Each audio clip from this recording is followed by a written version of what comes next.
Halo semuanya, perkenalkan nama aku Alaimanul Hayat dengan 3 digit NRP terakhir 118. Hari ini aku mau ngeceritain dan juga ngejelasin pengalaman aku di Actuarial Insight Day 1 dan Day 2. Dan selanjutnya juga aku bakalan ngejelasin dashboard yang udah aku buat di aplikasi Tableau. Jadi pada acara Actuarial Insight Day 1 terdapat pembicara yaitu Mbak Clarissa. Mbak Clarissa itu merupakan mahasiswa lulusan aktuaria ITS angkatan tahun 2020 yang sekarang lagi bekerja di perusahaan Sinarmas sebagai underwriter. Dari Day 1 itu aku bisa mendapatkan bahwa sebenarnya itu lulusan aktuaria itu tidak selalu menjadi aktuaris, namun kita sebagai lulusan aktuaria itu bisa bekerja di sebagai apapun itu, yaitu contohnya misalnya jadi data analis atau corporate finance, ataupun seperti Mbak Karisa sendiri sebagai underwriter. Dan selanjutnya menurut aku itu dari kesan dan pesan yang udah aku dapetin itu acaranya sangat insightful. Aku jadi tahu tips and trick juga, kayak do's and don't-nya kalau di dunia perkuliahan gitu, kayak misalnya kejar penyetaraan dan lain-lain. Lalu pada day itu yaitu terdapat pembicara yaitu Mbak Kalista, di mana Mbak Kalista ini sendiri merupakan lulusan mahasiswa aktuaria lulusan Universitas Brawijaya yang sekarang lagi bekerja di Fifth Group. Dan di situ dia menjelaskan bagaimana penggunaan Tableau dan juga dashboard itu di dunia corporate finance. Jadi yang saya dapatkan itu bahwa Tableau ini berfungsi untuk menjelaskan data-data yang misalnya dari data Excel itu kita bisa naruh dan buat dia menjadi dalam bentuk chart-chart yang dapat lebih mudah dimengerti. Jadi dari chart tersebut kita bisa dapat mempresentasikan data tersebut lebih mudah. Lalu selanjutnya saya akan mempresentasikan dashboard yang sudah saya buat di Tableau.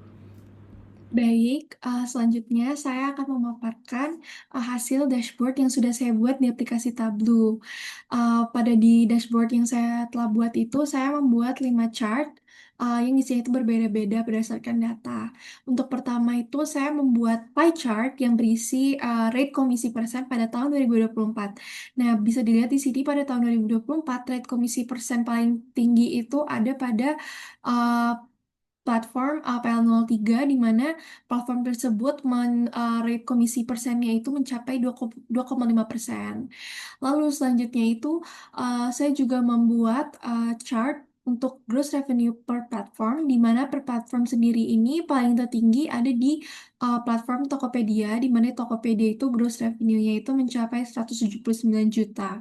Selanjutnya saya juga membuat net revenue per bulan untuk platform, di mana bisa dilihat di sini bahwa terdapat berbagai platform juga, namun yang paling menonjol itu ada di platform Shopee pada bulan Februari, di mana net revenue mereka itu mencapai 73 juta lebih. Lalu selanjutnya juga bisa dilihat bahwa ada juga yang mirip seperti Shopee, yaitu Tokopedia di bulan Juni, di mana di bulan Juni net revenue mereka itu mencapai 68 juta lebih. Lalu bisa dilihat juga di sini saya juga membuat net revenue per kategori. Jika sebelumnya itu net revenue per platform, saya di sini membuat net revenue per kategori, di mana per kategori ini bisa dilihat bahwa net revenue yang paling tertinggi itu ada di barang elektronik, di mana di barang elektronik ini itu net revenue-nya itu mencapai 813 juta lebih. Lalu disusul juga oleh furniture, di mana furniture ini 184 juta net revenue-nya. Namun bisa dilihat dari chart-nya sendiri itu bahwa terjadi perbedaan signifikan lumayan dari elektronik dengan furniture.